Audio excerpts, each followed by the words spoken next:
Captain. Hey. I'll meet you inside. What's up, Bedrosian? I'm here to officially tender my resignation from the crew of the USS Resolute. All right, see ya.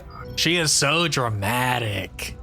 I'm here to officially tender my resignation. Buddy. Bye.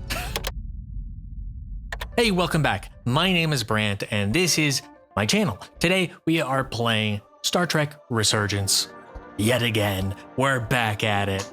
And boy, are things happening.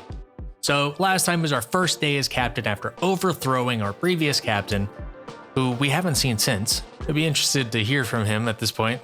Our first action as officer was to engage in armed conflict with the Scions. And through that conflict, we were able to reclaim our friends, Carter and Edsolar, as well as our allies through circumstance, Arminta, and his BFF, Ataska, who has since been turned into a Scion. So we have a few Scions on board who are contained. We haven't talked to Carter and Edsolar since they came back on board. I'm sure we'll meet up with them soon. And then we broke into a sacred Takan temple that stored potentially billions upon billions of dormant Takan stored inside of crystals. So I don't know, maybe they're not as extinct as we once thought. They've just been hibernating, sort of. And that led us to the big decision of the video, which was to decide whether to destroy all of the crystals or to transport them on board. I decided to transport them on board. Go watch that for the whole thing. Portal is very grateful for us, and Bedrosian is very angry at us. Meanwhile, the Takan have the giant ship, the Aphelion, which can bioform people in mass through advanced transporter technology. It's very scary. We ran away immediately, and what I think needs to happen now is, one, we have to reach out to Starfleet. Solano refused to reach out to Starfleet for basically the entire mission. Also, we don't have a first officer. Before we went to the Takan temple, we did mention that we would have to choose a first officer. I feel like they're gonna have me pick between the three people who I could have entrusted with the information that Solano was bioformed. And if that's the case, easiest decision of my life. I think you all know who I'm gonna choose. So let's go ahead and jump right into it. It's a long ass intro. All right, it is time to engage with this video game. Homecoming. All right, looks like we're gonna see Carter and Edsolar joining back up with the squad. I guess there gets to be a two-way transfer of information now, since we've been separated for so long. Homecoming.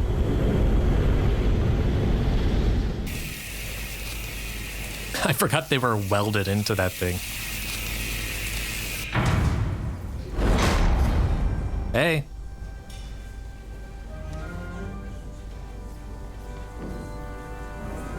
Just stiff as a board.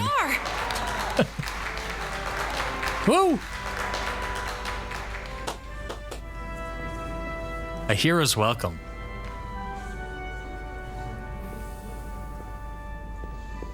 Just kind of jumping around a little bit. Thank you. I'm not sure one of my kind would have done for you what you did for me. True. I did not expect a show of mercy. I hoped, but you could have just as easily left me to my fate. I could have. I almost did. I almost did. And don't forget it, because I might need a favor, and if I do, I'm trusting for you to pull through on that. I can't imagine a single Scion who would have done that. Let's see our options. I did what was right. I think that's accurate. That's the difference between us. Oh man. That's a little bit of a heated response. Don't mention it. Okay, don't mention it feels very neutral. I did what was right, affirms our value as a person. Like, I did what was right feels like a really good move from the perspective of, think of this interaction as delegates from different species are meeting each other almost every interaction we've had with the Scions before has been subterfuge, has been a Scion trying to pretend that they're not a Scion, or has been like in the middle of a fight of some sort. This is a rare moment of human and Scion speaking to one another, both of them being clear and transparent about who they are, what their intentions are. And in that scenario, I think it is useful for us to convey our values and priorities as a species, so that way they understand us better. And the Scion within Itasca right now feels like they are being a little bit remorseful, a little bit surprised, and it might be that their perception of us is expanding in this moment. If we remember, Portal mentioned that back in his day, the Takan were far less accepting of diversity than we are. The galaxy has grown more diverse since the days of the Takan Empire. I admire your ability to diversify without creating conflict. They were much more homogenous. And so this is a powerful demonstration of how accepting we are of, yeah, I'll save your life even if you're my enemy, because it's the right thing to do. That's the difference between us, feels very angry. And I think that anger is justified, and I think it would come across as justified. But I'm always an advocate of reform, and I think there is a potential path in which Itasca becomes an ally, even if a bit of an uneasy ally. I think there is a route where Itasca can, at the very least, give us more information about Scions, and can maybe act as a liaison between us and the Scions to help ease some of those interactions. And I think being really hostile towards her right now provides kind of a resistance to that path. I think it makes it hard to demonstrate to Itasca right now that, hey, we are somebody worth confiding in and being allies with if I'm shouting her down. That's not going to engender positive views on humans necessarily. Even if it's right, sometimes tone is really important. And so I'm going to say I did what was right. What a Scion would have done did not factor into why I did what I did. Now, in reality, I did what I did because I thought it would be more interesting from a storytelling perspective. But it was also the right thing to do, morally speaking. I did what was right. I didn't do it for you. I did it because it was the right thing to do. I don't understand it, but I'm glad you did. Well, maybe we talk about it, and I'll teach you why that was the right thing to do. Lieutenant Itasca, regardless of the reasoning, Lieutenant Itasca was grateful Carter saved her life. Sure. To the brig. Now that we're safe on your ship, I think you were right to bring her. Oh. Things seem a little different now than they did in the heat of battle. There's more than one way to deal with messy situations. Okay. He's starting to see the light of our philosophy. The second Itasca got bioformed, Arminto was like, I have to kill her immediately. Shoot her dead. Now that he's not seeing red, now that he no longer has his bloodlust, he's like, hey, you know what? Actually, not a bad idea, Carter. Okay, what are our options? Didn't want to regret it. You're not mad? We're not safe yet. Ooh, I kind of like all of these options, I think. Didn't want to regret it is good. That's Carter saying that if he had left her to die, he might have looked back on it and felt like there was more he could have done. That's a reasonable fear to have. You're not mad is interesting. I like that because it touches on the thing I just talked about, which is that Arminto was super against that concept, that now he seems more amenable to it. We're not safe yet is, I think maybe the weakest of the options, but it's not bad. It indicates that, you know, there could be more Scions. There is a whole ship out there of other Scions. There's the Aphelion. Like, we have, like, don't get too comfortable yet. You know, Arminta said we'll be friends when this is all over. It's not all over yet, man.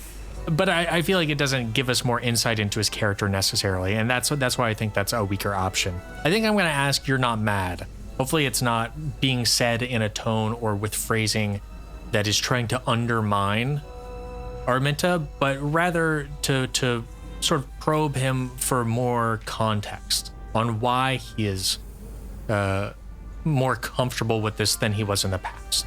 I would like to hear his perspective on that. And so that's why I'm going to choose X. You're not mad that I didn't release Itasca from her situation?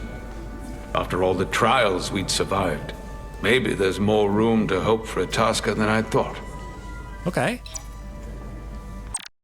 That sounds great. Although originally against it, Major Arminta was thankful and not upset after Carter saved Itasca's life. Everything's coming up Carter, except for Miranda. Let's not focus on that. But outside of that, this is a very feel-good moment. I like this. Hey, Doc. Oh, no surprises here. But your shoulder's separated. If you come with me to sickbay, we can get you fixed up in no time. Thank you. I'll find you afterwards. All right, sounds good. You two, check in at your stations. This thing isn't over yet. Back to work, grunts. Okay.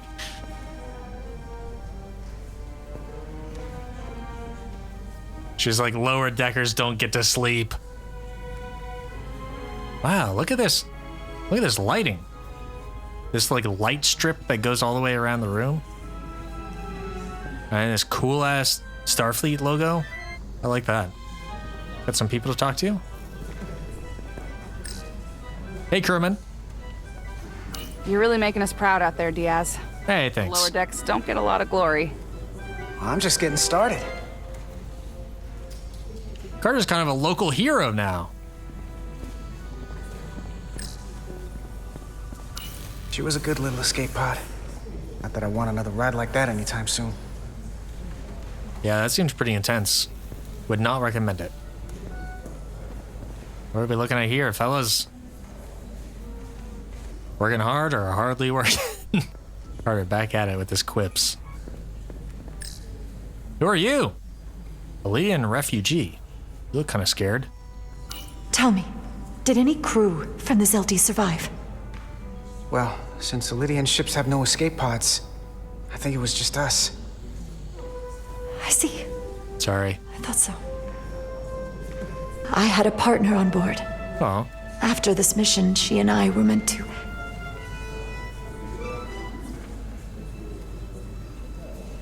Doesn't matter. All that matters now is making the Takan pay for what they've done. Scions. I promise. Hey, it wasn't the Takan, it was the Scions. It's like calling every Romulan a Vulcan. It's not quite accurate, even though there's sort of a kernel to accuracy. Anyway, my condolences. Sorry for your loss. Your fists are all balled up like you're Arthur. Security officers. Diaz. Yeah? What up? Did you see our people over there? Miranda? Kapoor, Hauser? We saw Miranda and Kapoor. Yeah. They're bioformed. And as far as I know, there's no way to undo it. That means they're not our friends anymore. If they attack us? We'll have to stop them. No matter what it takes. Yeah. I guess we have to be ready for that. Although, you know, hold out hope. Just because we don't know how to unbioform them yet doesn't mean that it's not possible. Thanks. Anyway, just keep that in mind. What is this hero pose? Edsolar. You been practicing? I can't believe it, but I'm actually looking forward to seeing Chovak. Oh yeah, it's been a while. I expect this kind of welcome from him, but I can just imagine the look on his face. Big smile. He's gonna give us a hug. You know how Chovak is. Our options are, he's gotta be impressed. Me too. Let's get it over with. Well, I'm not gonna say let's get it over with. I am excited to see Chovak. I'm excited to see his reaction or non-reaction, as the case may be. Me too feels like safe option. I'm just agreeing with Edzar. I'm excited to see him too. I'm looking forward to seeing him. It's been a while. He's got to be impressed. I wonder how that'll land, because I feel like that's a joke, because we all know how Chovak is. We all know how Vulcans are. Are they ever impressed? Not often. I'm gonna say he's got to be impressed. I feel like that is said in a joking manner. I'm lightening the mood a little bit. I'm hanging out with my best bud, Ed Salar. You know, he's got to be impressed. Oh, come on, he's got to give us some credit for all we've done. We'll see. Then again, if he doesn't, that's just Chovak being Chovak. True. He said that a little bit more earnestly than I expected. I can't believe it. You have ejected their warp cores and lived to talk about it. That about sums it up. They're going to be teaching this at the Academy for years to come. Right after the Torvalen test. Everybody's going to learn how you pulled it off. I wouldn't know. Can't teach that. Get my name right. That's severe. I think in the moment I had thought that maybe Calloway had said Carter's name wrong and Carter was going to chastise him with that option. But watching it back now in the edit, I'm pretty confident that get my name right is Carter telling Calloway that when they teach this at the Academy, you should name it after me. It's not that serious. What does I wouldn't know mean? Did Carter not go to Starfleet? I guess I'm going to say can't teach that. It feels the lightest among them. It might not be very humble, but I also think it's just like, it's just a fun option. I'm not exactly sure what I wouldn't know means, but I know what can't teach that means. So that's why I'm choosing that. Well, what we did, you can't just teach that. Maybe not, but I'm sure they'll try. Sure. I heard about Belle. Is Miranda? As far as we know, she's still out there. Yeah, remember Belle? Well, I know Captain Rydek will do her best to get her back. Hold on. Rydek? What about Captain Solano? Right, yeah. He was turned into a Takan. Rydek had to take over. She's a hell of an officer, but none of us have been up against anything like this. No one has. Not in 500,000 years. Also, we have Portal 6-3 on board. Haven't they been off the ship since before Portal started helping us? By the way, we have our real Takan on board. Yeah, they shouldn't know about Portal, and also they wouldn't know about Bedrosian's injury, or that the Hotori Queen and her entire delegation has been bioformed. They missed all of that. They've got so much to catch up on. It's like they were in a coma. They were in a they went to prison for 30 years and came out, and the world is totally different. Oh man. Wait, Captain Rydek? Just in case you were looking forward to chumming it up with Solano. Not happening unless you want to go to the brig. Never a dull moment, huh? We all have to step up. Too bad about Solano. These just hit on different emotional notes. Never a dull moment is the jovial response. It is the I'm taking it easy, Carter. Never a dull moment, huh? We all have to step up is the more serious answer. That's Carter saying we have to rally together. I'm inspiring confidence in my friends, and I'm reminding us all that we have a lot ahead of us. Too bad about Solano is a little bit more on the remorseful side of things, acknowledging the severity of things, but also like trying to process some of that information. I think they're all decent options. I feel like Never a Dull Moment is one of the weaker options just because it does feel like a serious moment, and I feel like that makes light of it a little bit too much.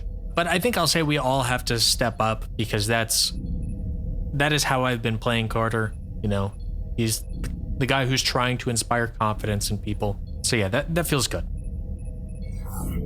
We'll just have to step up and work that much harder to help Captain Rydek. It's gonna take all of us. True. Hey, Chovak. Talk to you later. See ya. It is agreeable to see you again. Yes! Is that so? It was by no means a certainty that you would return to duty here. No, it was not. But it was my sincere hope you would. I've never seen Chovak so emotional before. It is agreeable to see you again. Oh man, he's downright flustered. He is. Great to be back. Agreeable to see you too. That's it. I'm not gonna say that's it. That's clearly misreading the situation. That is the quickest way to ruin the moment and to annoy Chovak. Agreeable to see you too is good. It kind of reflects it back to him. It shows like an understanding and respect for his communication style and culture, but it also says like, hey, it's nice to see you too. It feels like a rare case where you have permission from the Vulcan to express your emotion to them. I mean, not all Vulcans are really like that, but Chovak in particular is very buttoned up and, wants all of his subordinates to be buttoned up as well. And this feels like him opening a little bit. So X kind of feels appropriate in this case. Great to be back is nice because it doesn't put Chovak on the spot. It says, hey, I'm just glad to be here, I think I'm going to say X just because it's kind of fun. I think Chovak will be like, okay, that's enough of that. But I still want to do it anyway. That's enough of that. It is agreeable to see you as well, sir. I concur. You should know your absence has left engineering terribly short-handed. Oh, I believe it. During your sojourn, this department has fallen unacceptably behind schedule. Don't forget it. On both regular and irregular duties. There's been a whole lot of irregularity going around. I am stating facts, not looking for excuses. Okay. I'll take the compliment. Don't be so hard on yourself. We're ready to work. I feel like the right answer is we're ready to work. He is explaining there's a problem, and we should be ready to say, we have a solution to that problem. It's us getting to work. I feel like this is Chovak transitioning out of the sentimental moment and saying like, okay, like we gave space for that. Now we have to move on. There's a lot of stuff to do. Okay, we're redlining here, so we need all the hands we can get, and we just got 2 extra sets of hands. You need to help us. Don't be so hard on yourself is mildly funny because it's us saying that he couldn't pick up the slack in our absence, but he's not gonna like that. That's a little too pointed. I'll take the compliment as a little too self-aggrandizing, even though it is sort of complimentary. Chovak is saying, you two both have an outsized role in this department, and with both of you being gone, it's caused a lot of problems. I would take that as a compliment, but I probably wouldn't say that I'm taking that as a compliment. Not to Chovak, at least. But I think with Chovak, we have to say we're ready to work. Seems like you could use some help around here. We're ready to go to work. I'd like to catch my breath for at least a few minutes, Carter. Sure. That is perfectly reasonable, in my opinion. After Carter's heroics aboard the Zeldy, Lieutenant Commander Chovak was pleased to find him agreeable and willing to get back to work. Yeah. I expected as much. We have a classic console exploding over here. What the hell? Crewman, what are you doing over there? Normally, I would assign you to one of the many pressing repair tasks. But given your experience on board the Zeldy, I have suggested you join the senior staff briefing as we determine our next course of action. Oh, sure. We have unique insights. It's your maintenance shift afterwards. Good call, Chovak. Crosstalk. I get my mood stabilizer, my insulin. I tended to an Elydian earlier. Major Starlet Arminta. Oh, yeah. Ah, yes. I met him at the negotiations. I never would have imagined I'd be here, on the same ship, working together with our oppressors. But now that I am, I can imagine a future where the Hotari and Elydians are no longer enemies. I bet. I'd always hoped for peace, but it seems so far away. There's still a lot of bad blood. Maybe too much.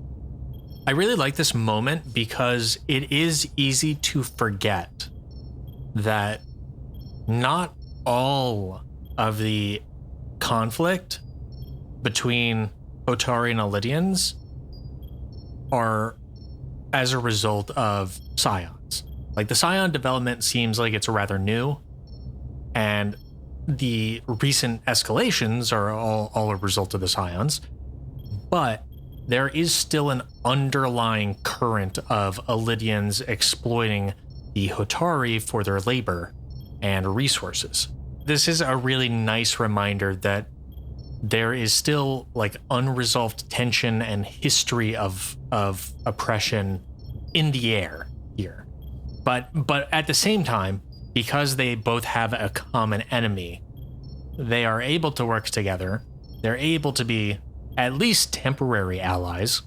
And I presume that on the other side of this, once the Scions are dealt with in some capacity or another, the Elydians and Hotari will have more tools at their disposal to engage in diplomacy with one another. And I think that's good. And I like that basically all of that context was encapsulated in Tylus's dialogue here. It was very concise, but densely packed with a lot of context. Our options are: you should seek peace, I'll help you, or be careful. I'm probably not going to say be careful because I do want to encourage this line of thinking that there is a path forward where the two of them can work together. And be careful feels like it sort of restrains Tylus from that line of thinking, at least a little bit. I'm not sure whether to choose Y or X. I'm imagining that I will help you implies that, hey, when we're through this, I can still do the job that I was originally sent here to do if you would like. I can help negotiate things between Hotari and Elydians. You have an ally going into those kind of peace talks. We can still get that done. That is not off the table. It's just suspended for now. Whereas you should seek peace puts a little bit more on to Tylus by saying, hey, that's something you should look into. Although I feel like I'll say I'll help you. I don't think she'll take a bad faith interpretation of that, just because I know that they're on really good terms. And so I think she'll hear that and she'll say, oh, not only is this something worth pursuing, but it's something worth pursuing and I'll have help, which I think drops the barriers to pursuing that. So I kind of like that from that perspective. Well, if there's any way I can help, let me know. I'll take you up on that. It's good to have the support of a Starfleet captain, I'm sure. True. It's coming along nicely. Tylus was grateful for Jara's support and offered to help forge peace with the Elydians when they discussed the matter in sickbay. Great. I probably didn't need to deliberate as much as I did, but I try to be careful with my words when it comes to these kinds of things. Thank you, Tylus. I'll take it from here. See you later. We're almost done. I have to brief Ambassador Spock in a few minutes. Ambassador Spock can wait. True. Get his ass. Oh, is he back on board? Personally, I'm against the needless destruction of innocent life forms, so I'm glad you transported the Draconian crystals onto the ship. But Lieutenant Bedrosian obviously feels otherwise. Duval, I know you are not about to say you need to go and make up with Bedrosian. In case you forgot, Duval, I'm the captain now. Bedrosian has to see things my way. Now, I suspect this will lead to you should go have a conversation with Bedrosian and help her understand your perspective. And I think that's okay. I think that's okay. But it is a little bit like, why is it incumbent upon me to soothe Bedrosian's feelings when she wanted me to commit genocide? Like, she can be upset all day. I'm okay with that. It is nice to hear that Duval agreed with my decision, though, at the very least. And right now, you need the full support of your bridge crew. Being an effective leader requires trust, but an issue as divisive as this can create discord. I'm glad you support me. That's so, like, egotistical and saying, like, she didn't say that because she agrees with me in whatever my perspective is. Our perspectives happen to align on this issue. She didn't say it to support me. My other options are I'll deal with her, and I still want opposing viewpoints. Yeah, also Spock is here? Is he on the ship, or are we like doing like the holographic conference thing like we did with Captain Riker? I assume like that, because he is physically with Riker last we knew, so I could imagine that being a sort of remote conversation very similarly. So yeah, I'm not going to say A. I'll deal with her, or I still want opposing viewpoints. I do still want some opposing viewpoints, but I feel like any option I have here will sort of railroad me into having a conversation with Bedrosian to clear the air. And I think if I say I still want opposing viewpoints, Duval will counter that by saying, okay, opposing viewpoints, sure, that's good, that's fine. This is more than that.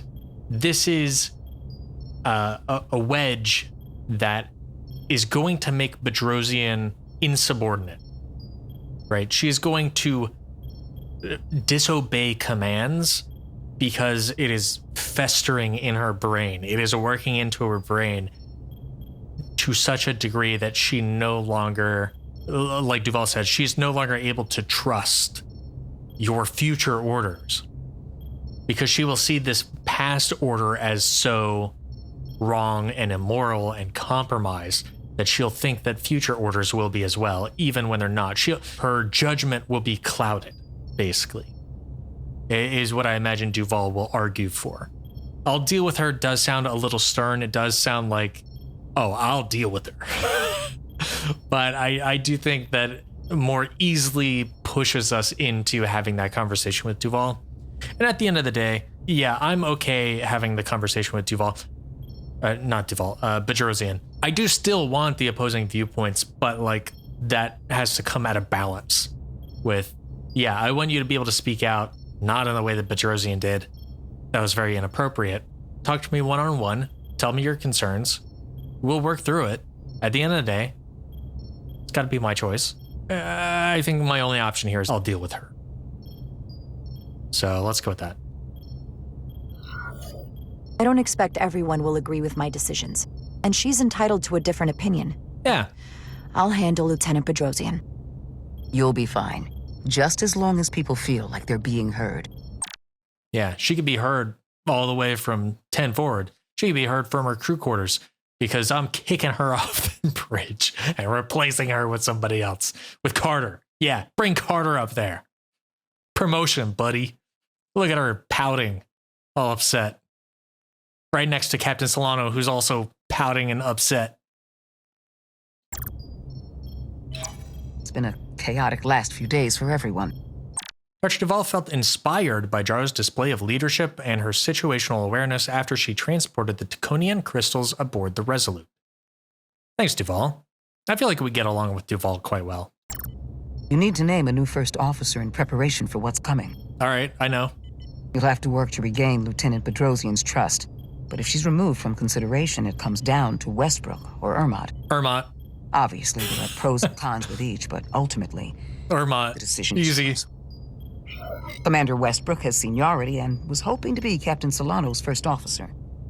Ermot has the knowledge and experience that makes him more than qualified. You really couldn't go wrong with either of them.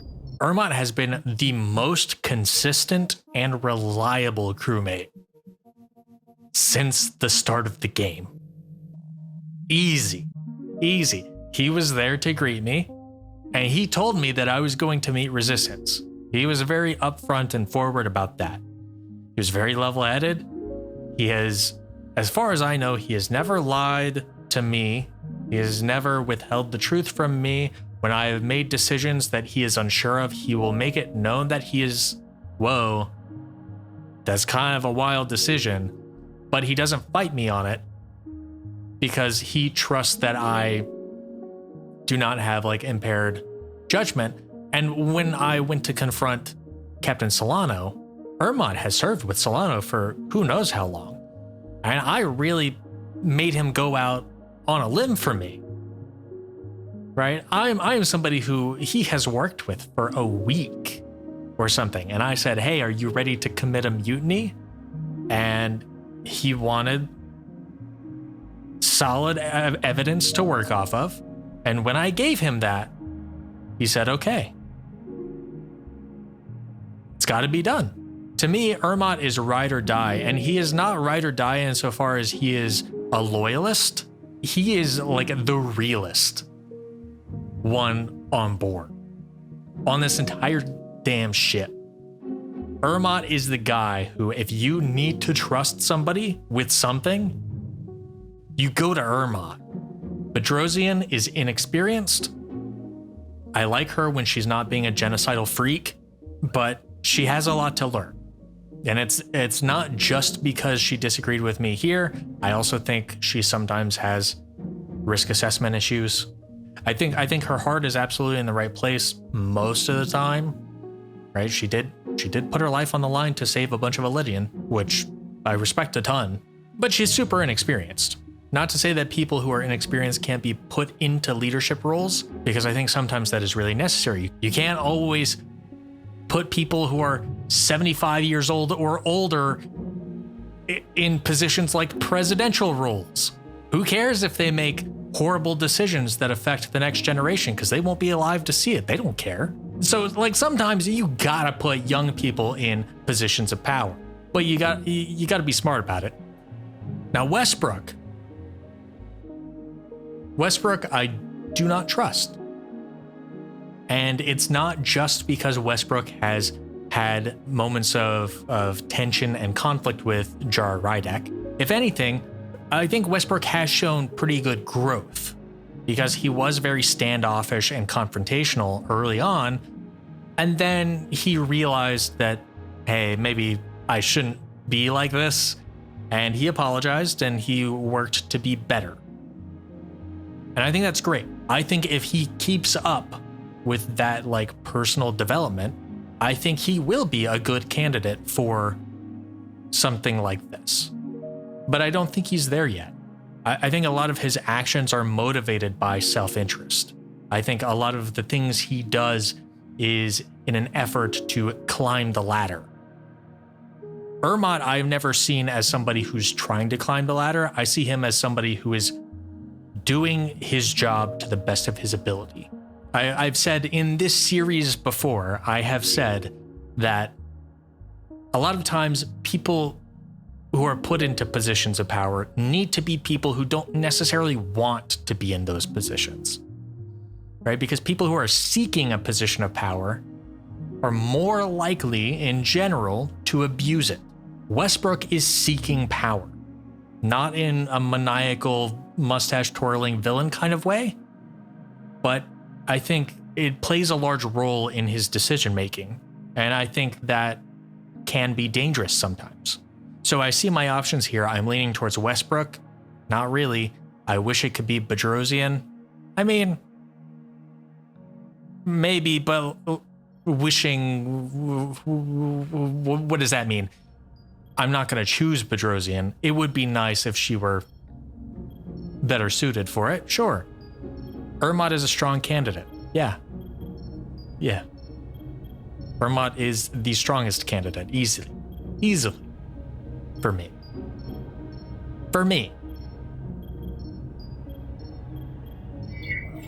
I don't mind saying I consider Commander Ermont a strong candidate for the role.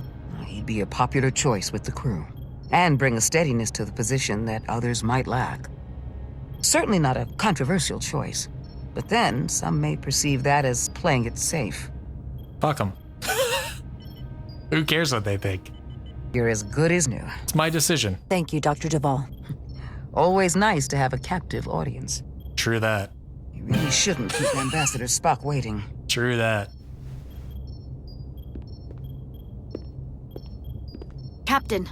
Hey. I'll meet you inside. What's up, Bedrosian? I'm here to officially tender my resignation from the crew of the USS Resolute. All right, see ya. I cannot in good conscience continue to serve aboard this ship. Not while the interests of the enemy take precedent over the safety of the crew. I will say, bold move. Bold move. Sure as hell not gonna be my first officer with this kind of shenaniganry. She is so dramatic. I'm here to officially tender my resignation. Buddy. Bye. My options are: we need your help. As you wish. Or request denied. What is this, the Princess Bride? As you wish.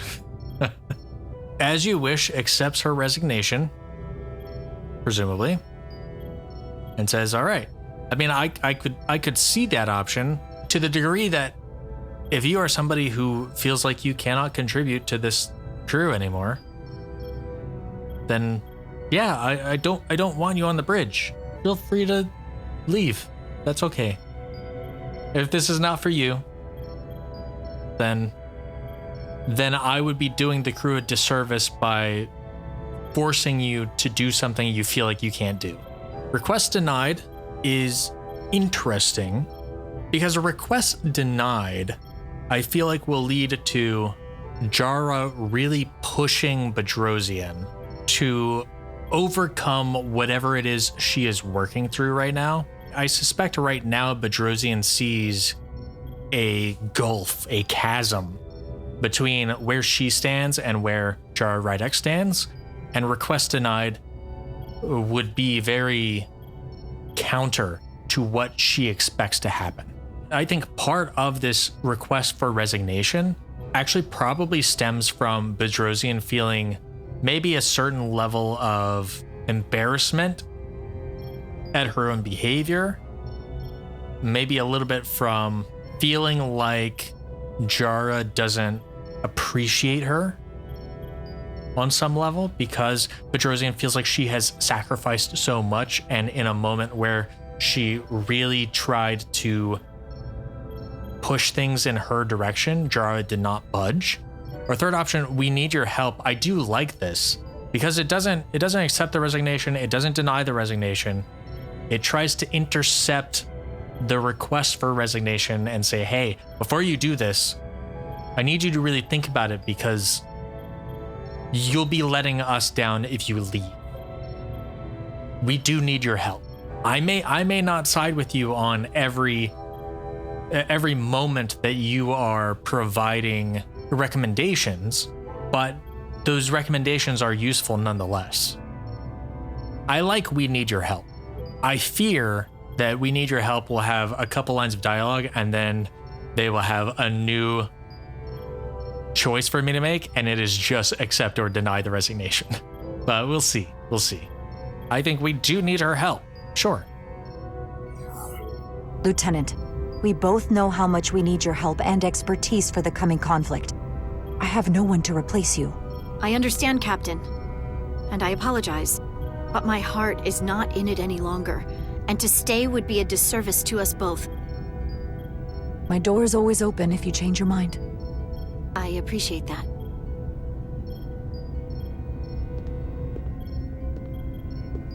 Okay, interesting. So that was a soft accepting of the resignation. Huh. I feel like she'll come around.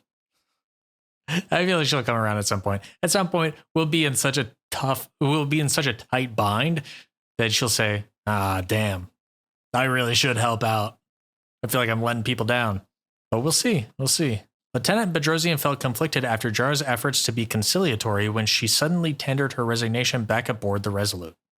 I heard you was conflicted. Misusing your influence. Literally. Oh my God. Kendrick. How does he know? How does he know? We'll have Ambassador Spock via subspace shortly. Thank you, Mr. Armand. I'll notify Lieutenant Bedrosian we're about to begin. That won't be necessary. Is she peaced out? Officers Diaz and Edsalar have first-hand experience with our adversaries. I thought it advantageous for them to join this briefing. I understand this is unusual, but I trust you have no objections? Talk about moving up in the world. Not that I'm surprised in the least. I legitimately, for a moment, forgot that Westbrook is a part of the bridge crew. And I just kind of thought he was in engineering for some reason. Because when he was referring to Carter based off of their past interactions, I forgot that like that was a moment of Westbrook chilling with the lower ranks. Yeah, and now thinking about the Bedrosian situation, I think giving her space to think things through will allow her to potentially come back into the scenario with more enthusiasm, I guess, because she will have done that of her own accord when she has more information and context and time and whatever. Whereas if I said resignation denied, I don't know. I think there might. I don't think that would have erased her resentment for me. I think she would have been frustrated in a new way, because I'm not like heeding her advice in certain moments, but I'm also not letting her leave. Yeah. Anyway, I was just thinking about that for a bit. My options here are: these are unusual times. I'll allow it, or I want them here. I do want them here. Yes. I'll allow it as very detached captain, which I kind of don't want to do. These are unusual times justifies the unusual request. And it says, under these circumstances, it makes sense. But I want them here because I think Ajara would recognize that that Carter and Edsalar have a lot to offer, having been in the mix with Scions for so many chapters at this point. I think she would understand that they have a unique insight into this entire situation. So I would want them here. Excellent idea, Mr. Chovak. They deserve to be here. In all seriousness, what's that move? What Diaz and Edsalar accomplished aboard the Zeldi is nothing short of remarkable. In all seriousness, Westbrook, you think I'm not serious right now?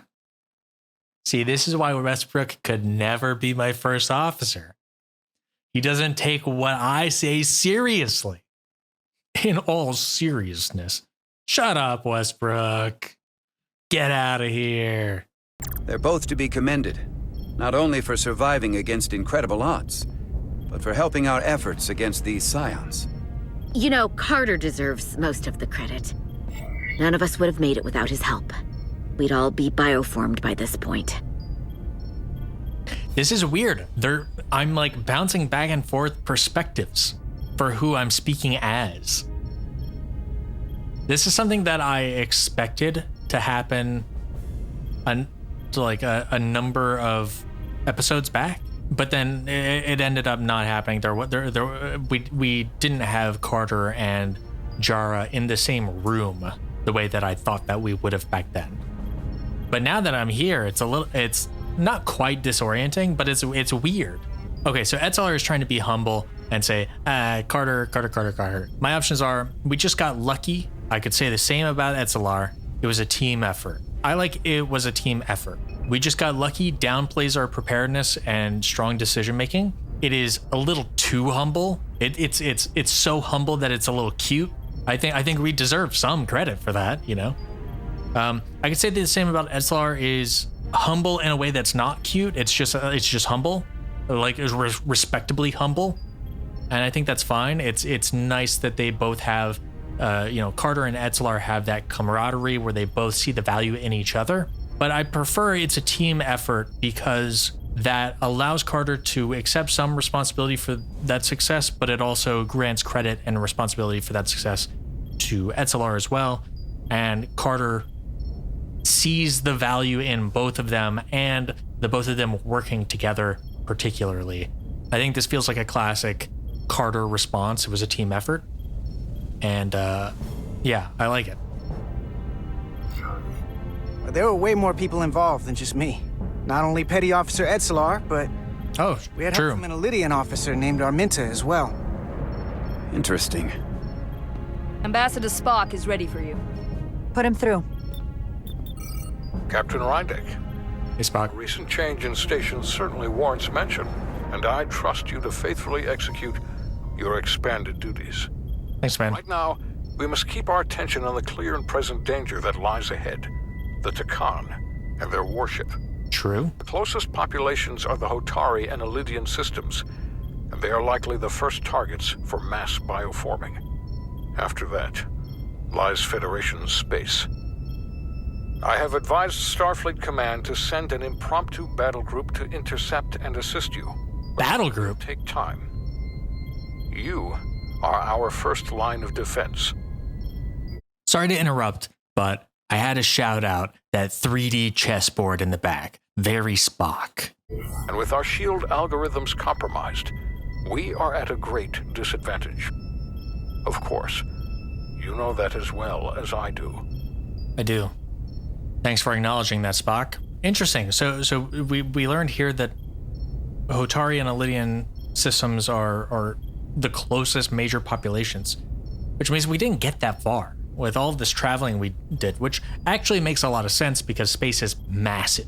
It's so much bigger than everybody realizes, unless you're an astrophysicist or an astronomer and you work with space for a living. If you're anybody else, however big you think space is, it is multiple orders of magnitude larger. Guaranteed. So we learned that next is Federation space. So Hotari Prime is not that far from Federation space, which I guess we could intuit because it didn't take us that long to get there when we started this mission. And we are the first line of defense. Reminder, our shields are compromised still. Good thing I passed along that information early, even though Solano did not want us to. My options are, we can do this alone. Hate that. The risk is too great. Okay. We'll take the help. I feel like I've talked too much, and now I don't know the full context of these decisions. Oh, right. He mentioned battle group. Starfleet has arranged a few ships that can help engage in this conflict with us if we need their help. We can do this alone feels a little overly confident to me. That is exactly what Solano would have said, and he was a Scion. So I kind of don't want to say that. I don't know what advantage doing it alone would have. The risk is too great. Is the risk too great for the battle group to intervene because they could be mass bioformed? But then how are we going to push back any sort of resistance? You know what I mean? This feels like we are being enlisted for the first head-to-head conflict with the Aphelion. And whether we succeed or not, we need to have that conflict as early as possible so that if they get through us, we will have more information from that conflict. And I think having additional allies with us maybe improves our odds. I feel like I should say we'll take the help, but only if they understand what's at stake here. They might be bioformed. They should know that. And if they're willing to take on that risk, then I'll take their help. I feel like it might result in additional casualties, but I'll take the help. I'm glad to hear the battle group is en route, Ambassador. With what we're up against, we're gonna need all the help we can get. And you will have it. Remember, our strength... Okay. Ambassador Spock was reassured by Jara's realistic assessment of the situation during the senior staff briefing on the Resolute. this is sort of a recurring thing throughout this game, which is that it sometimes has you taking a stance on whether you are hyper individualistic or whether you accept the help from others. And usually accepting the help from others is the right choice, because that's kind of like, that's a big Starfleet thing. That's a big Federation thing. Don't shoulder the burden of responsibility entirely by yourself. Spread it out some. Is drawn from our ability to work together towards a common goal. Preach. Have we made any progress in finding a way to defend ourselves from the Aphilion's bioforming weapon? Currently, our shields will not protect us, but I am compiling all of the information the away team gathered on the Zeldi and cross-referencing it against our own as well as Portal 6-3's methods. The away team is sitting right here. They survived without getting bioformed, so we know it's possible. So, what's the secret? How do we defend ourselves? Is there a weakness we can exploit? Something we can do to avoid getting bioformed? Oh, well, now that you mention it, Westbrook, I wasn't going to say anything until you brought it up in this meeting. Imagine Carter is like, oh, I know the secret. You have to hold your breath. If you hold your breath, they can't bioform you. But I wasn't going to say anything. I was just gonna keep that one to myself. Unless somebody happened to bring it up. Our options are: don't get caught. It's a serious threat. There's no easy answer. All of the above. I think all of these are true. I don't think Carter really has much of an answer. Don't get caught is how they stayed not bioformed. They were hidden the entire time. For the most part. I mean, they were sneaking around and they fought him a little bit, but yeah. Anybody who got caught got bioformed. Look at Atasca. It's a serious threat. I don't really know what that answer leads to. It is a serious threat. Everybody here knows that, so I'm not going to say it. It feels like redundant or superfluous. There's no easy answer. I think that's true, but I feel like that is the first third of his response, and I don't know what the other 2/3 is. So it's hard for me to choose that. I think I'll say don't get caught because that most directly applies to their experiences. That is sort of the entirety of how they managed to survive. They didn't get caught. So I'm going to say that. Don't get caught. Well, as simple as it sounds, the best thing to do is to not get caught. Whether it's one-on-one or the whole ship. We avoided the Takan as much as we could. But we saw the bioforming, and there's not much you can do. I found something that might help. Oh? It's too soon to say for sure, but... Commander Westbrook was proud of Carter's ability to be a team player and his willingness to offer practical solutions to a complex problem during the senior staff briefing aboard the Resolute. Yeah, I feel like Westbrook really likes Carter. I think he sees a lot in Carter. And frankly, I think there's a lot Westbrook could learn from Carter. And so I like this burgeoning friendship. I think this is another step in his personal growth, which I appreciate. We've had some promising indications that Duridium can delay the bioforming process. Duridium? It's not a cure. It's not going to bring anyone back we've already lost. But Duridium is a cell stabilizer, so it has the potential to slow down the onset of physical and mental changes, if not entirely prevent them. Is that the Jara juice? Is that the stuff pumping through Jara's veins to stabilize her? Does that mean that I am less susceptible to bioforming, or at least if I get bioformed, it'll be a slower process? Oh no. Does that mean that means that within the next couple of chapters, I'm gonna be bioformed as Jara, but it's gonna be a slower onset process? Is that what's gonna happen? Oh no. Interesting. I mean, I guess it kind of makes sense. And we might be the only ship in the fleet with this much Duridium on hand. True. In fact, a lot of ships wouldn't have any. You're welcome. Our options are, I'll give it up. Slows it, but then what? Why didn't you tell me? I'm not going to say why didn't you tell me. That is hostile. I have no interest in being a hostile leader. I'll give it up is interesting. I don't think I can fully give it up, but it does allow Jara to seem like a real team player. Like, hey, I need this, but I'm willing to take a lot less of it for the benefit of the entire crew, if it comes to that. So some people might appreciate that. But X seems like a really pragmatic response. It slows it, but then what? How do we progress from there? It's a little bit more of a strategic response. So I like that. And then also I'm not committing to totally giving up my personal medication, you know? I can imagine Y being nicely received, but I'll say X. You say that it slows the process, but this doesn't actually stop the Takan from taking over, does it? Correct. I can't be 100% certain, but it appears this is only a short-term solution. Okay. Also, it requires a much larger dose to be effective. We don't have enough Duridium on board to protect the whole crew. We barely have enough to protect everyone in this room. Sounds like it won't do us much good then. The use case I'd suggest is that it could buy a little time for an officer or a small group to complete a task or mission.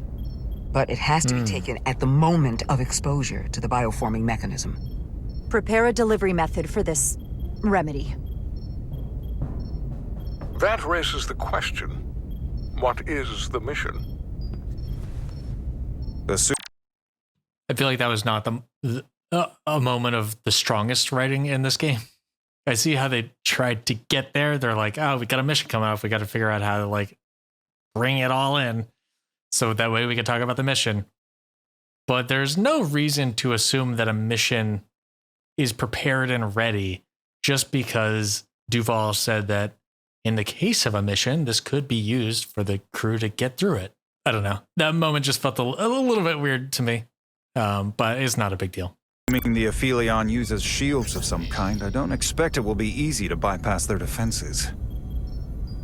We may not be able to block the Aphelions' attack either. But if they do strike, we know their weapon uses transporter technology. We might be able to backtrack their signal path. Like we did to evacuate Captain Rydek from Tau. Exactly. We could send an away team onto the Aphelion. So we could destroy it from the inside. I'm not exactly sure how, but that's the idea. That's worst case scenario. We'll have Portal's help turn their attack against them. I'll need a moment to process these options because they don't all stand out to me as meaning one thing or another. This feels a lot like a Borg mission.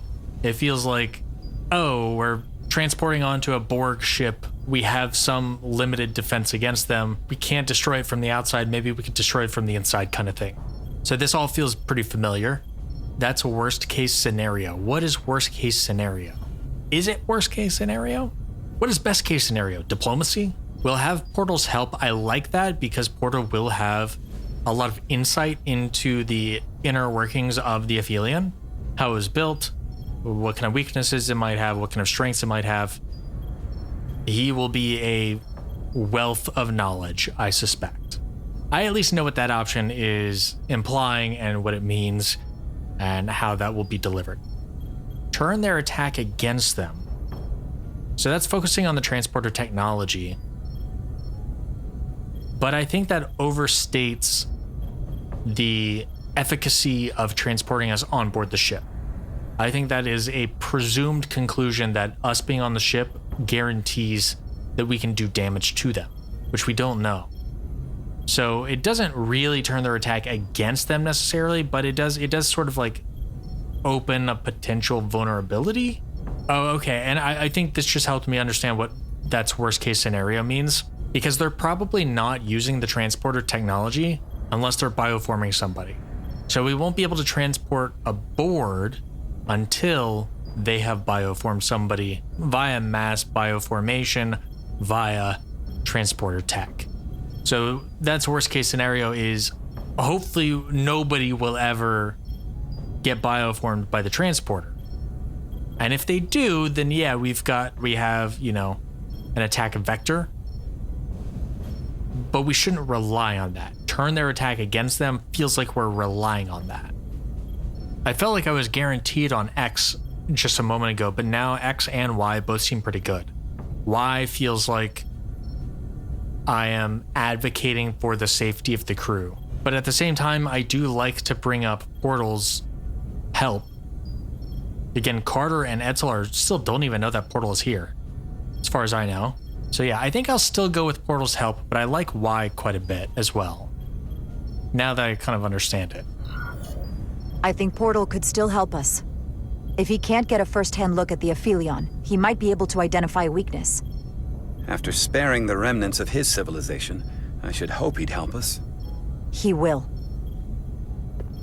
We'll need to prepare a boarding party, if it comes to that. Petty Officers Edselar and Diaz are the logical choices to lead any away mission to the Aphelion. They have already crippled one enemy ship. If anyone can do so again, it is them. They need a day to rest. They need to go to sleep. They've been operating behind enemy lines for so long. And you're just throwing them back into the mix? I don't necessarily agree with your assessment, Chovak. I think given a little bit of time, maybe, because they do have some experience, but give them a breather. This isn't like the engineering mission that took you to the Zeldi. Do you really have some special insights that a tactical team wouldn't? Doesn't the fact that we're here speak for itself? Just surviving won't be enough this time. Yeah, I mean, really all we did was look at Chara's.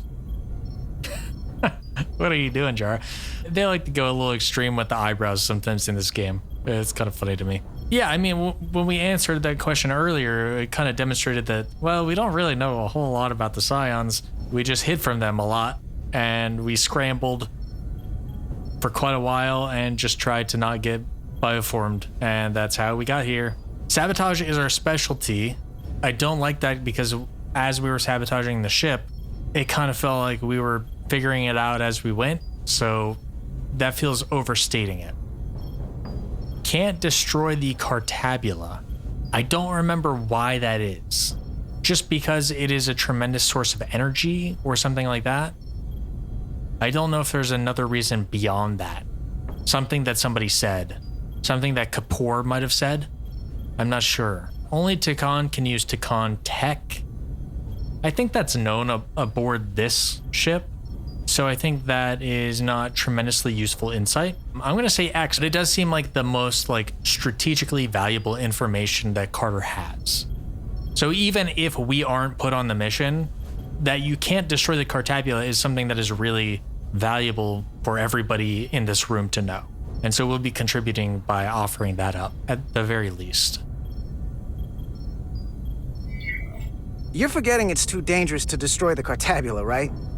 That is still our understanding. It could cause a rift in space itself. So we can't just beam over to the Aphelion and set off an explosive. We need to find a way to shut it down from the inside. Precisely my thinking. Okay. If this is the necessary course of action, I support it. With the help of Portal. He should be part of the away team. I will compile all the latest data on the tricorders, just in case. Also, Westbrook just is so arrogant. I can't have a first officer who's that arrogant. Okay, so Carter, SLR, Portal are going to be our tactical go-to team at this point. All right, good luck.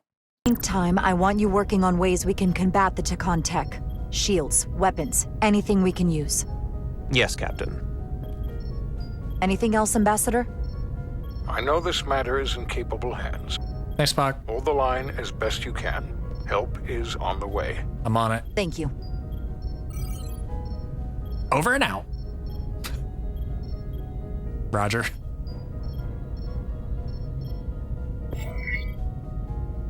Oh, do I get a little inspirational moment? Okay, it's time to fight. Let's get to work. I have faith in all of you. I don't want to say why. It feels kind of Worf-esque. It's time to fight. I'm a diplomacy appreciator. I don't always think fighting is the best option. Ask a Tosca. Let's get to work is good because it's like, all right, let's do it. We got a lot of stuff to get done. It's almost maybe a little bit of a Jellicoe kind of response. All right, let's get to work. But probably a little more compassionate than Jellicoe. I have faith in all of you. It is a morale booster. Jara is saying, I'm depending on all of you. I'm relying on all of you. And I believe that all of you have what it takes to get this done. That is Jara being the parent, saying that she is proud of her children. I have faith in all of you. I think X is pretty good too. But I'm sure probably all of them will be received well. But I have faith in all of them. I have faith in all of you to meet this moment with the urgency it requires. I expect all of us to give it everything we've got.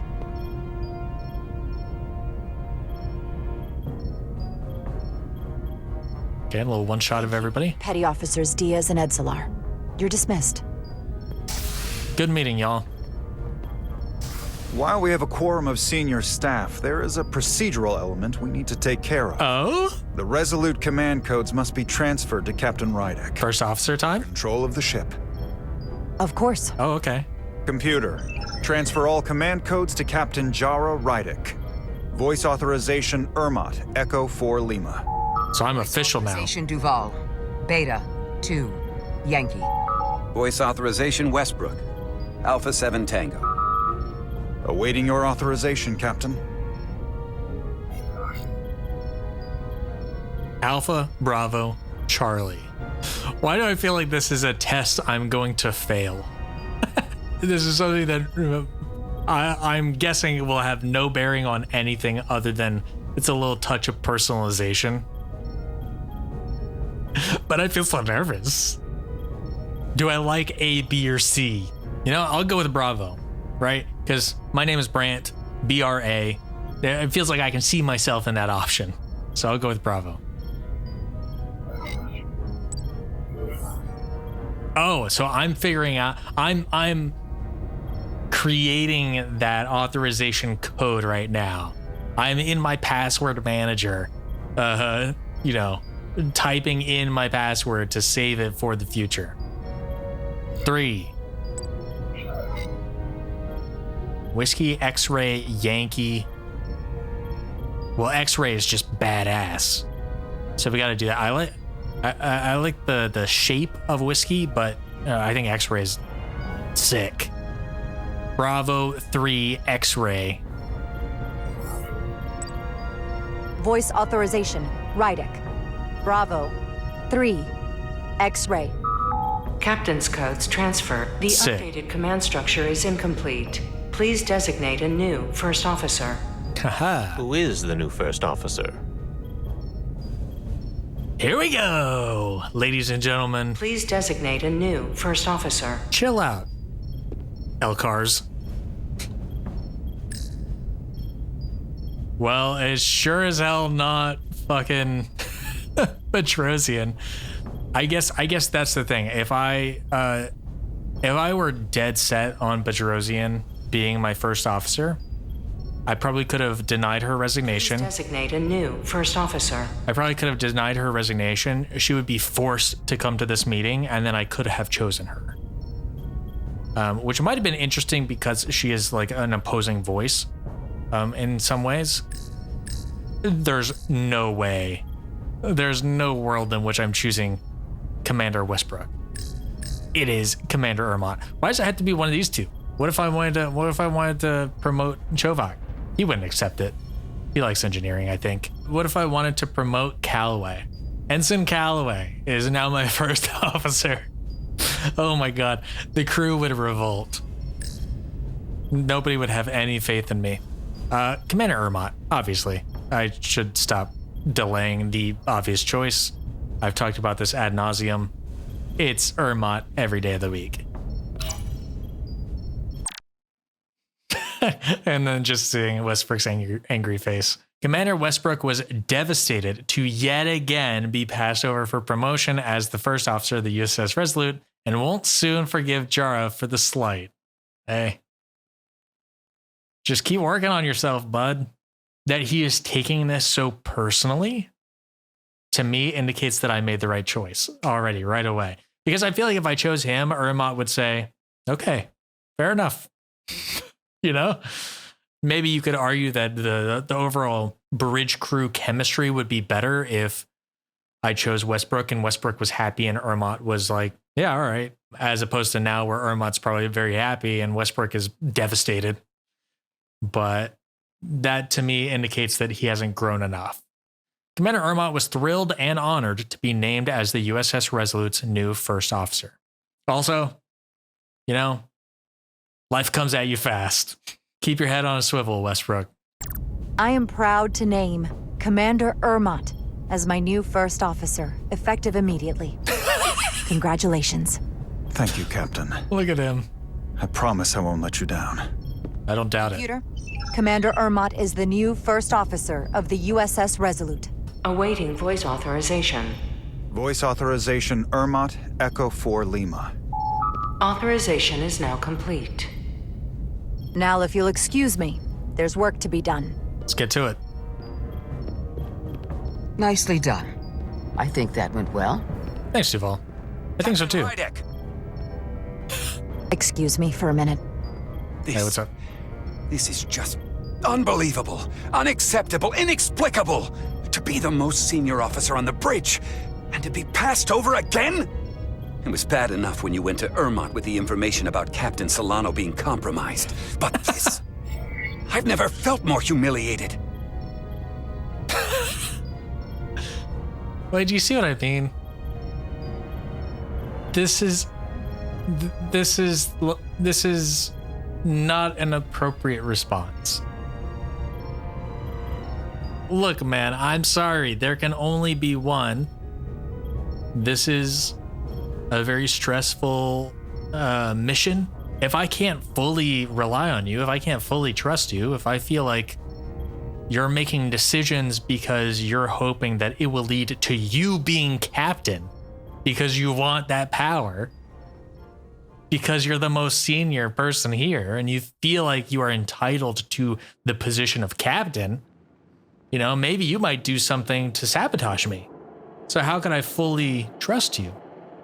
And this response is extreme. You know what I mean? Like some people take years, decades trying to be a first officer, trying to be a captain, whatever. You just got to roll with it. Whatever happens, happens. My options are, I know you're disappointed. You're right to be angry. Deal with it.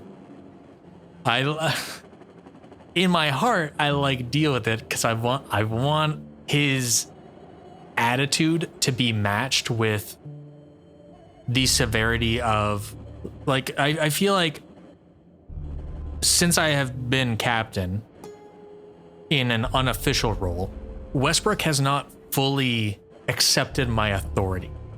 He's questioned it. He's kind of put out the feelers like, oh, maybe you don't know what you're doing as captain. Are you sure you should be going on this away mission? Captains don't do that. It seems like obvious to me, somebody who should be first officer, that you shouldn't do. And it's like, when I choose Ermot to be my first officer, like, you got to accept it. You have to accept my authority as a captain. So however frustrated or angry you are right now, that's a you problem. You got to figure that out. You got to deal with it. You need to deal with it. But I know that will exacerbate his anger. I know that will not engender him towards me.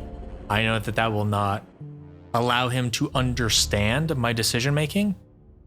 So it is the incorrect decision. I would love to see how it pans out, but I don't think it's right. I think it'll just make him more angry. I know you're disappointed because it lets him feel heard, but it doesn't fully relent to his perspective, right? It allows me to stand on my decision, but it says like, hey, I hear you. That's tough. That's tough, buddy. I know you're disappointed. I know it. Your right to be angry is a little odd to me because she is like justifying this inappropriate behavior, which I don't love. On one hand, I think what that leads to is Jara will probably say something along the lines of like, hey, these are extraordinary circumstances. You're right to be angry. Under normal circumstances, yeah, you probably would be first officer. Although the way he's behaving and has behaved in the past, he wouldn't be my first officer. I get how you could feel like you... Nah, I just really don't like how your right to be angry could lean into you're justified with this outrage. Like, hey, go learn something from Chovak. He understands how to contain anger. He's a Vulcan. And this feels a lot like the Bedrosian situation as well. In both situations, they telegraphed their preference very overtly. Right? Bedrosian outright said that she would resign if I chose to save the Takan crystals. I saved the Takan crystals and she resigned. At the very least, you know, I give her credit for that consistency. Westbrook, he has peppered in hints over and over again, like, oh, you know, first officer. That doesn't mean you're guaranteed this position. You know, you're somebody worth considering, but you're not guaranteed anything. So I'm left with, I know you're disappointed. And I trust that will best represent how I feel about the situation, to the extent that Jara is willing to convey in this moment. Listen, I know you're disappointed. I would be too in your position. But considering our history and what we're up against... Our history didn't factor into it too much. Like the Westbrook being a jerk at the beginning, that was not a big consideration. I mean, I talked it through with you. You know, you already know. I'm a little sad that that is factored in here as the canonical, a portion of the canonical reasoning for Jara making this decision, because it wasn't really for me. I understood Westbrook's growth from that moment, and I wouldn't throw that back in his face. I had to decide what would be best for all of us, which is why I chose Commander Ermont. He's not even close to being first officer material. He's little more than a bureaucrat who's never set foot off the ship. That is a serious liability at a time when we need experience. Otherwise, we don't stand a chance against the Scions. Like, he's so animated right now. He's so upset. Also, consider this. Consider I chose Westbrook. And we go up against the Scions.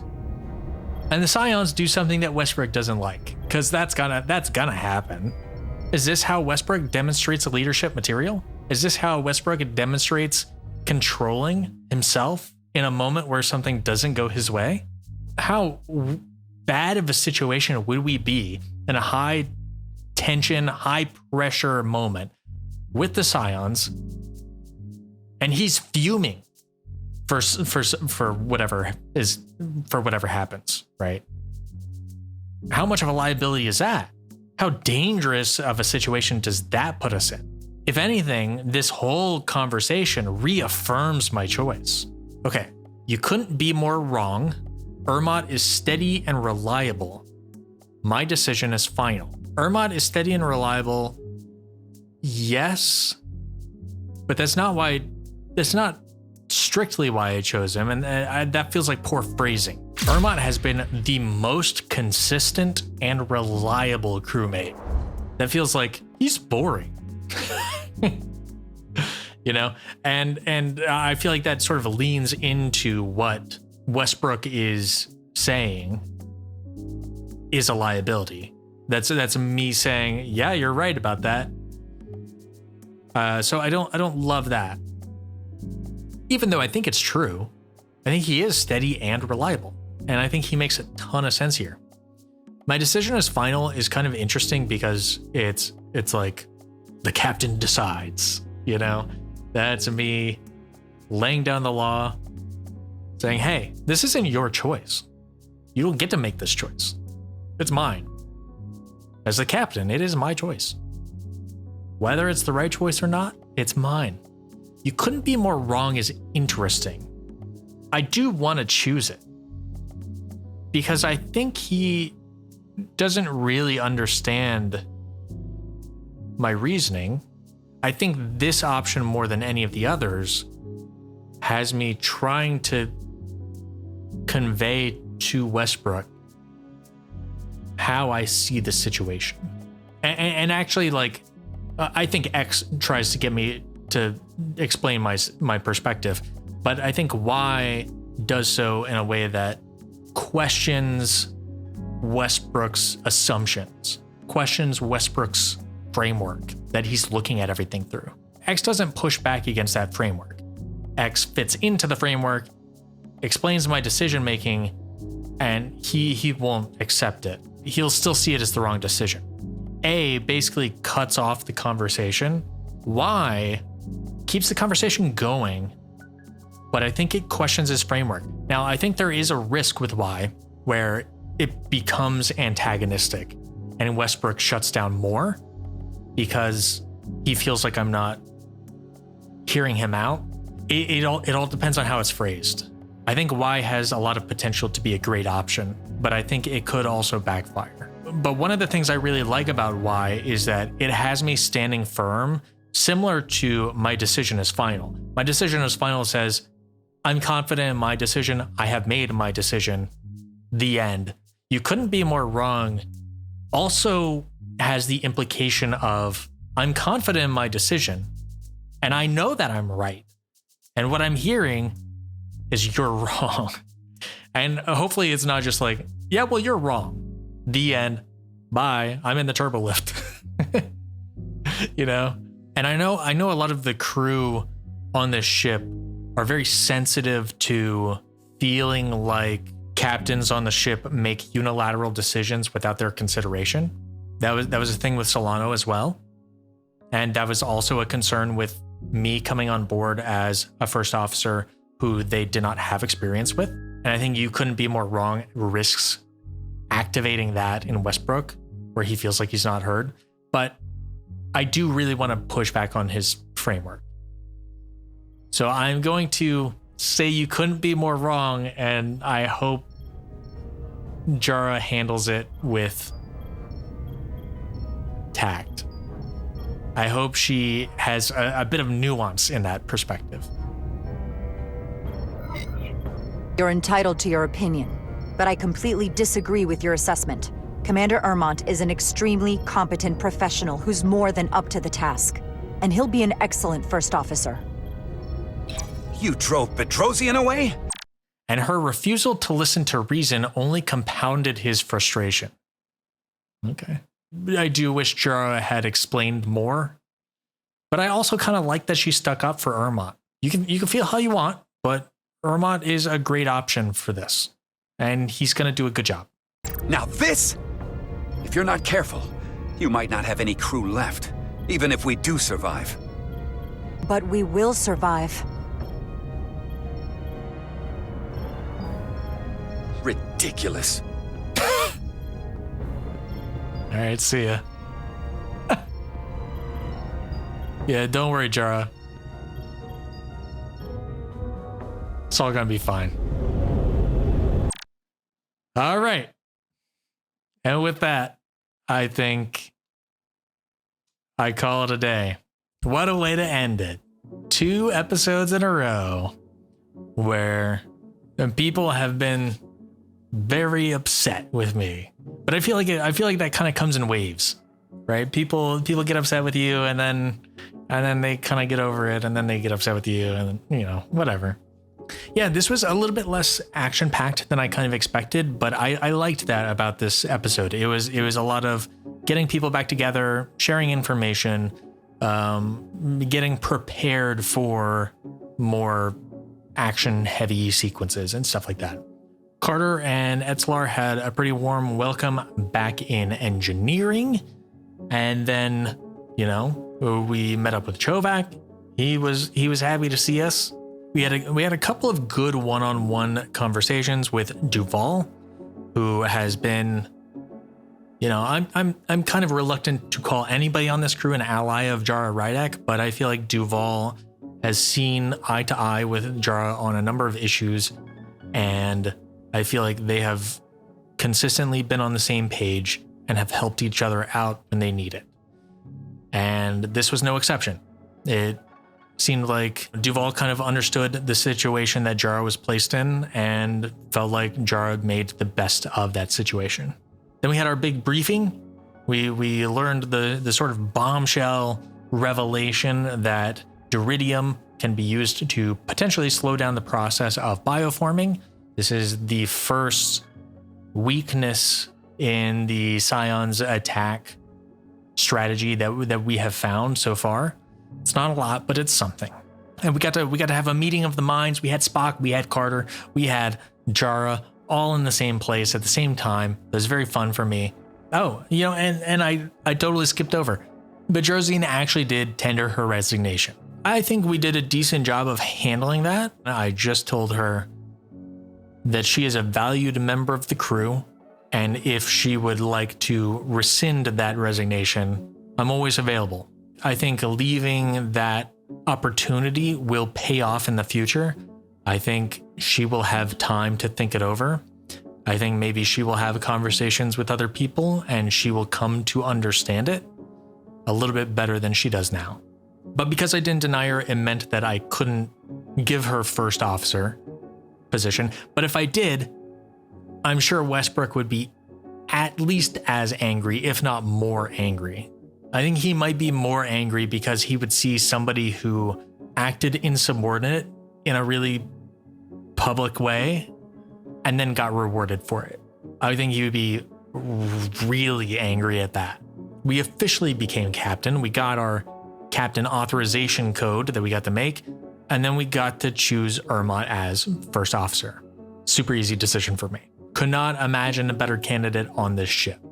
Like, the job of first officer is not to be somebody to put on away missions to do sick combat moves. That's not the job. The job is to delegate tasks to the captain and to offer the captain sage advice. Somebody who will keep the captain in check. You could say Westbrook has done some of trying to keep the captain in check. With Westbrook, there has always been a tinge of demeaning in his attempts to restrain Jara Rydek. There has always been an implication of he feels like Jara is not knowledgeable enough or experienced enough to be captain. That's what I've always gotten out of him. And that doesn't feel like a good choice for first officer. Yeah, I have the utmost confidence in Ermont in this role. I think when somebody experiences loss, the way that they handle that loss, the way that they process it, can tell you a lot about the character of that person in that moment. Doesn't mean he can't work on himself and become somebody who can gracefully accept loss. Over time, do I think he will be a very capable officer who can be a good first officer? Yeah, I think he can. I think he has enough knowledge in different fields, although he is a little overconfident at times. He doesn't seem collaborative in a way that is a little concerning to me, right? He's a little bit more competitive than he is collaborative. He was competing with Bedrosian, but, you know, hey, it is what it is. Thanks for joining me. I hope you appreciated this. If you have thoughts on how this all went down, I would love to hear it in the comments. And yeah, I'm looking forward to continuing on as Captain Rydek. Maybe we'll see Captain Solano next time. Wouldn't that be fun? Actually, that would be kind of interesting because in the brig, we have Captain Solano, who's probably irate, and we have Atasca, who is actually very grateful. And their differing perspectives might be really interesting because they're going to be in the same place at the same time, and they might learn from each other. Hopefully, Solano learns more from Atasca than Atasca learns from Solano. But wouldn't that lead to some interesting conversations? I can't wait to find out next time on Star Trek Resurgence.